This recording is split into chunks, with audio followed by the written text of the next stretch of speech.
दोनों जेम्स और रोज पार्टी की तरफ जा ही रहे थे कि अचानक जेम्स को सड़क पर एक पुलिस की कार दिखी।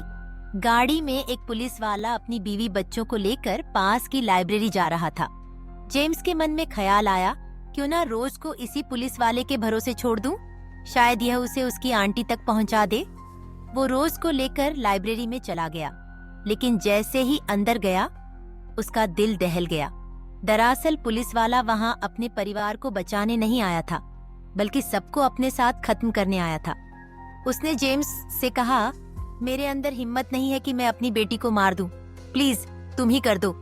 ये सुनकर जेम्स कांप गया और साफ मना कर दिया। पुलिस वाले ने फिर कहा, क्या तुम मुझे आशीर्वाद दोगे? प्रार्थना करोगे कि जो मैं कर रहा हूँ वो सही है? जेम्स ने पीछा छुड़ाने के लिए हाँ कहा और रोज को लेकर वहाँ से निकल गया। कुछ कदम चलते ही अचानक पीछे से गोलियों की आवाज आई। जेम्स समझ गया, उस आदमी ने सबको खत्म कर दिया। थोड़ी देर बाद दोनों पार्टी पहुंचते हैं। जगह अजीब सी थी, हर किसी को वहां जाने की इजाजत नहीं थी, लेकिन पार्टी का होस्ट टॉम जेम्स का दोस्त था, इसलिए उसे आसानी से एंट्री मिल गई। अंदर का नजारा डरावना था। लाउड म्यूजिक चल रहा था, लोग पागलों की तरह नाच रहे थे। कुछ अपनी मौत का गम शराब और नशे में भुला रहे थे और कई तो वहीं पार्टी में जान भी दे रहे थे। यह सब देखकर रोज बहुत डर गई। उसे बहुत अजीब लगा। इसी दौरान एक औरत जिसका नाम सारा था आई और रोज को पकड़कर कहने लगी, मेरी बेटी, मेरी बेटी। वो पागलों की तरह हंस रही थी। किसी को देखकर साफ लग रहा था कि उसका दिमाग खराब है। जेम्स तुरंत रोज को वहां से खींचकर ले गया। पार्टी में उसकी मुलाकात अपनी एक्स गर्लफ्रेंड जेसिका से हुई। वो टॉम की बहन थी।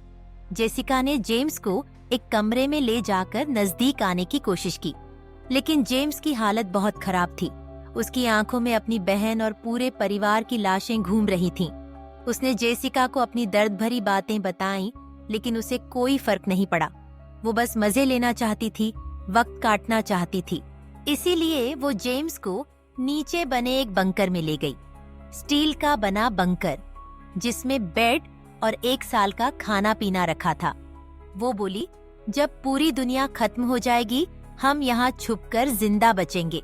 जेम्स हल्का सा हंसा और बोला, ये सब बेकार है। जो आग का तूफान अटलांटिक से आ रहा है उससे दुनिया का कोई भी कोना नहीं बच पाएगा। जेसिका डरकर रोने लगी और जब उसका भाई टॉम जान गया कि जेम्स ने सारा सच बता दिया तो वो गुस्से से जेम्स से लड़ पड़ा। लड़ाई होने लगी और आखिरकार जेम्स रोज के पास लौट आया। रोज तब तक उल्टियां करने लगी थी। किसी ने उसे नशे की गोलियां दे दी थीं। जेम्स उसे संभालता है और वहां से तुरंत बाहर निकाल लेता है। अब दोनों के पास समय बहुत कम था। सड़कें बंद थीं तो उन्हें पैदल चलना पड़ा। फिर उन्हें एक टैक्सी मिली और वे सीधा जेम्स की माँ के घर पहुंचे। बेटे को देखकर माँ की आंखें चमक उठीं। उन्हें लगा था जेम्स शायद आखिरी बार मिलने आएगा, और वो वाकई आ गया। उन्होंने अपनी बेटी जेम्स की बहन के बारे में पूछा। जेम्स चुप हो गया, जवाब नहीं दे पाया। आखिर उसने झूठ बोल दिया, वो दूसरे शहर चली गई है। वो अपनी माँ को सच्चाई से तोड़ना नहीं चाहता था। माँ ने रोज को देखकर कहा, यह लड़की कौन है? जेम्स ने बताया, ये मुझे रास्ते में मिली, इसके पिता नहीं रहे, मैं इसे इसकी आंटी से मिलाने आया हूँ।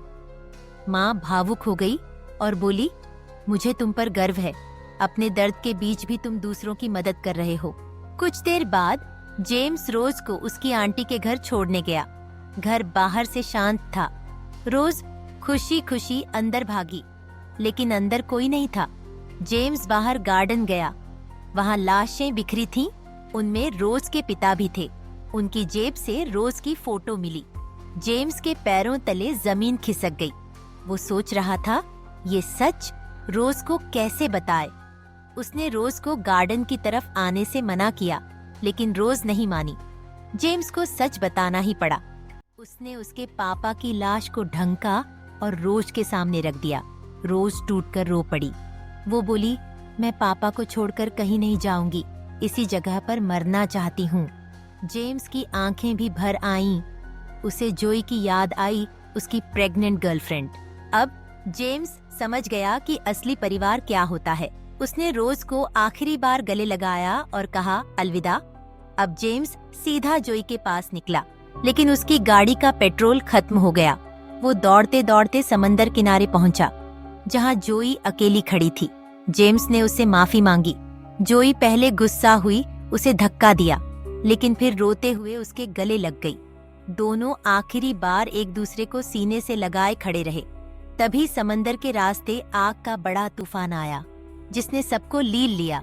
दोस्तों, इस कहानी का सबसे बड़ा सबक यही है, जब इंसान जान जाता है कि जिंदगी का वक्त कम है, तो सबसे पहले उसे अपने परिवार की याद आती है।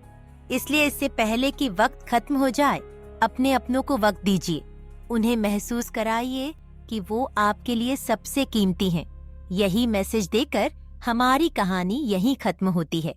मिलते हैं अगली कहानी में।